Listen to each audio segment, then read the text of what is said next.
Elon Musk walked into a talk show expecting tough questions, but by the end, it was the host who was on the hot seat.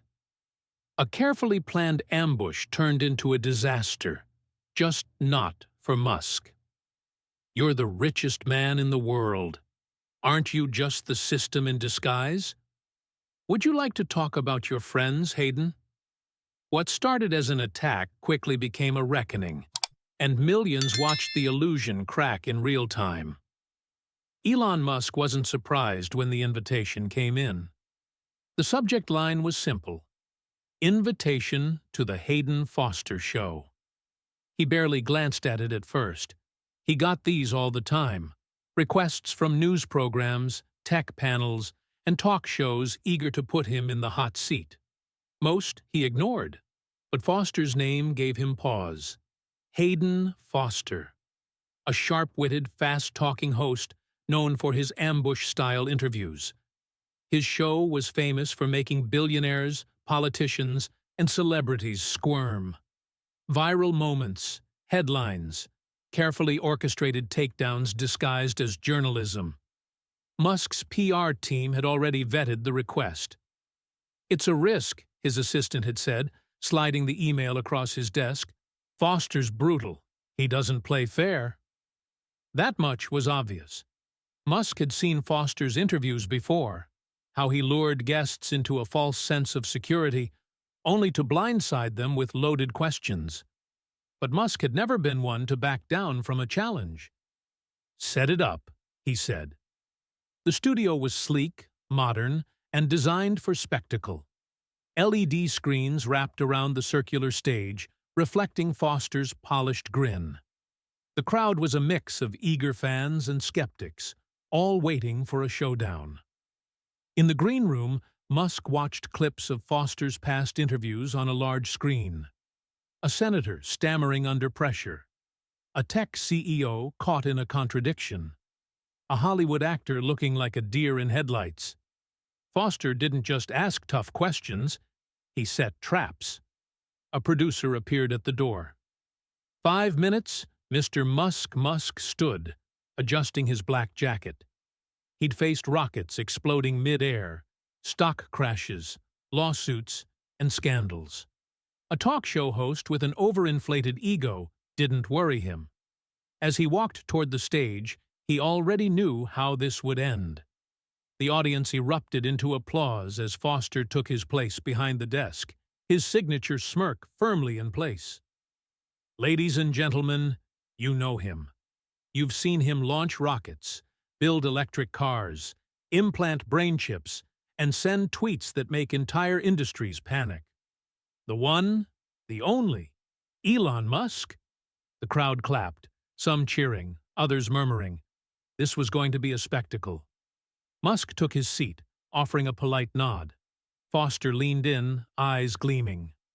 "So, Elon," he began, twirling a pen between his fingers. "People call you a genius. Some say you're a visionary. Others, well, they think you're completely insane." He chuckled, waiting for a reaction. Musk gave a slight smile. "I think history will decide." The crowd laughed. Foster grinned. He had his opening. "Fair enough," he said.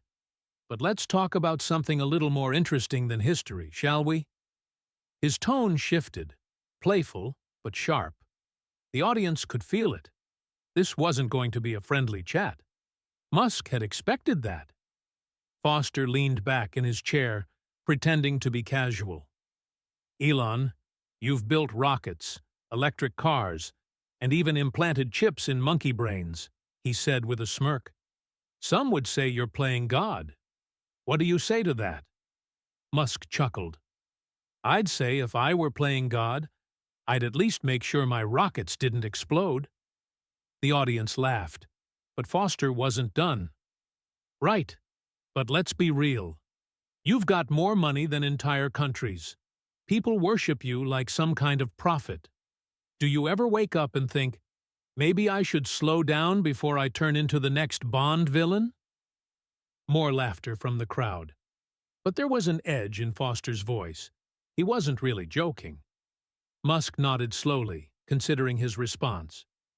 I think if I were a Bond villain, I'd at least have a secret lair by now, but unfortunately, I still live in a $50,000 house in Texas.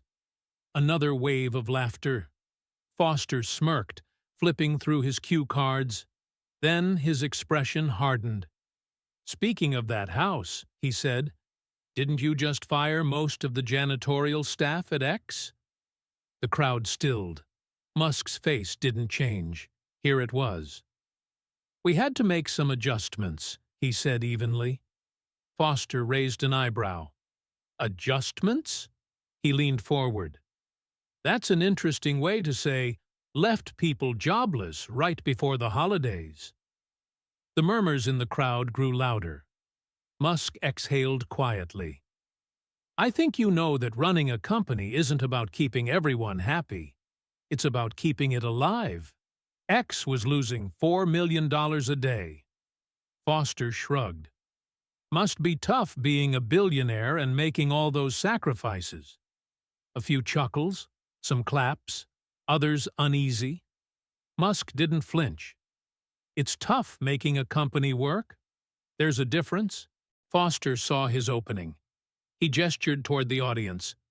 You hear that, folks? Tough being the guy who owns private jets and sends cars to space. More chuckles, more murmurs. The energy in the room had shifted. Musk let the moment sit. Then, with the same even tone, he leaned forward slightly. Do you want to have a real conversation, Hayden? Or are you just here to perform? The air in the room tightened. For the first time, Foster blinked. Just for a second. But Musk saw it. And so did the audience. Foster recovered quickly, flashing his practiced smirk. Oh, I love a good conversation, Elon. But I also love the truth. He glanced at his notes. People say you're erratic. That X has become a chaotic mess under your leadership. Musk raised an eyebrow. That's funny. It was losing billions before I took over. Now it's making a profit. Doesn't sound like chaos to me. Foster smirked. Right. But let's talk about something people really care about. He turned to the audience. Do we have any Tesla owners in the crowd? A few hands went up. Foster grinned. Nice. You guys trust the self-driving feature? A mix of cheers and hesitation. Foster turned back to Musk. Interesting, because some people don't. There have been crashes, lawsuits, people losing their lives, and you keep pushing it like it's the future. Musk's fingers tapped lightly against the desk. You know, Hayden, we could talk about any car company and find accidents, but nobody asks Ford's CEO if he feels responsible when someone crashes a Mustang. Foster chuckled. Fair, fair. But Ford's not promising full self-driving. You are. Musk smiled. Not yet, and neither are we. That's why it's still in beta. Foster sighed theatrically. All right, let's move on. But Musk wasn't done. No, let's stay here, he said calmly. Let's talk about responsibility.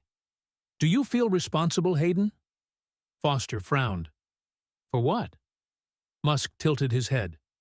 For the industry you work in. For the way you shape narratives. For the power you have over public perception. Silence. Foster wasn't expecting this, and the audience knew it. Foster hesitated. Just for a second. The audience noticed. Then, with a forced chuckle, he leaned back in his chair, attempting to regain control. Come on, Elon. I'm just asking the questions people want answers to. Musk didn't break eye contact. Are you? Foster's smirk faltered. What do you mean? Musk gestured toward the audience, toward the cameras, toward the set. Your network is funded by billion-dollar corporations. Your show runs ads from pharmaceutical companies, banks, and defense contractors. You sit here pretending to challenge power, but your paycheck comes from the very people you claim to expose. The murmurs in the crowd grew. Foster's jaw tightened. He opened his mouth to fire back, but Musk wasn't finished. You call me powerful, Hayden? Musk leaned forward slightly, his voice calm. I build things. People see them. They work, or they don't. If I fail, the whole world knows it. But you? He gestured around the studio. You sit in this chair, pretending to be a voice for the people while carefully staying within the lines your network allows. And the second you push too far in the wrong direction, you're out of a job. Silence. Even the producers off stage were frozen, watching. Foster blinked, but he forced another chuckle. All right, Elon, now you're just trying to flip this on me. Musk shrugged. I thought you liked the truth. A few claps, then more. Foster heard them, and for the first time, his confidence cracked. Foster shuffled his cue cards, searching for a way out. His entire career had been built on controlling the conversation, leading guests into corners they couldn't escape. But Musk wasn't cornered. He was pushing back. Foster took a slow breath. He had to take control back. Now he sat forward, lowering his voice just enough to sound conspiratorial. All right, Elon. You love playing the underdog, the rogue billionaire fighting against the system. He let the words linger. Then he pounced. But let's be honest. Aren't you the system? The audience murmured. It was a good line. Foster saw an opening. He pressed on. You're the richest man in the world. You buy companies when they annoy you. You joke about free speech, but you run X like your personal playground. You decide who gets to stay, who gets silenced. Musk's expression didn't change. Foster smirked. He had him now. So tell me, Elon, when does power stop being innovation and start being control? The audience leaned in. Musk sat back, thoughtful. He could feel the weight of the moment. Then he spoke. Would you like to talk about your friends, Hayden? The words landed like a hammer. Foster blinked. Excuse me? Musk's voice remained steady. The people who fund your show. The executives who decide what you're allowed to say. The political donors who ensure you never push too hard in one direction. Foster's smirk vanished. The audience shifted uncomfortably. Musk continued. You want to talk about power? Let's talk about yours. Foster clenched his jaw. Oh, come on. Now you're just deflecting. Musk tilted his head slightly. Am I? Foster hesitated. For the first time in his career, he wasn't sure what to say. And the audience saw it. A strange energy filled the room. An undeniable shift in power. Musk leaned forward, his tone even. You think I have too much influence? Maybe I do. But at least when I make a decision, people know where it's coming from. Can you say the same? Foster tried to recover. Oh, so now you're accusing me of… Musk didn't let him finish. I'm saying you pretend to challenge power while working for it. You build a narrative. You get people riled up. But when the cameras stop rolling, what have you actually done? Silence. Foster's grip on his pen tightened. Musk gestured toward the crowd. Your job isn't to inform, Hayden. It's to provoke, to create outrage, to keep people watching. And if you ever actually challenge the institutions that fund you, you wouldn't be sitting in that chair. The audience murmured. Some nodded. Others clapped. Foster opened his mouth, but nothing came out. He had nothing left. Musk leaned back. You asked if I feel responsible for what I create. Do you? Foster swallowed hard. The answer hung in the air. He had no response. The producers off stage exchanged glances. They could feel it. This wasn't just another interview. It was a moment. Foster forced a smile, his voice thin. Well, folks, this has certainly been an interesting conversation. A mix of applause and murmurs filled the room. Musk stood up, shook Foster's hand, and walked off stage. Foster sat there, still processing what had just happened. But the real storm was only beginning. By the time Musk left the studio, his phone was already buzzing nonstop. Someone in the audience had recorded the moment, and clips were spreading like wildfire. Trending on X, Elon Musk destroys talk show, host on live TV. Foster gets wrecked in his own interview. Musk just exposed the media's biggest lie. Comments poured in. This wasn't an interview. It was an execution. Foster just got taken apart like a bad prototype. Musk didn't dodge. He flipped the script. Completely. News outlets scrambled to spin the narrative. Some claimed Musk had masterfully avoided real accountability. Others said he had just exposed how the media really works. But the real takeaway was something deeper. People weren't just questioning Musk. They were questioning the media itself. Back at the studio, Foster stormed into his dressing room, slamming the door. His producer followed. "Listen, we need to be ready for how this plays out." Foster scoffed, pouring himself a drink. "Oh, I know how this plays out. The internet eats this up. Musk fanboys lose their minds, and I become the biased journalist who got owned." The producer hesitated. Did he dodge? Or did you just lose? Foster whipped around. "Excuse me?" The producer sighed, glancing at his phone. "People don't like feeling manipulated, Hayden. And tonight, you looked like you were manipulating." Foster clenched his jaw. The producer scrolled. "We need to get ahead of this. Reframe it. Say Musk deflected. That he couldn't handle real scrutiny." Foster narrowed his eyes. He opened his mouth. A knock at the door. An assistant peeked in, looking nervous. "Hayden, the network wants a meeting. Now." Musk sat in the back of a Tesla, scrolling through his feed. A message from his advisor popped up. "That was insane. Your engagement numbers just exploded."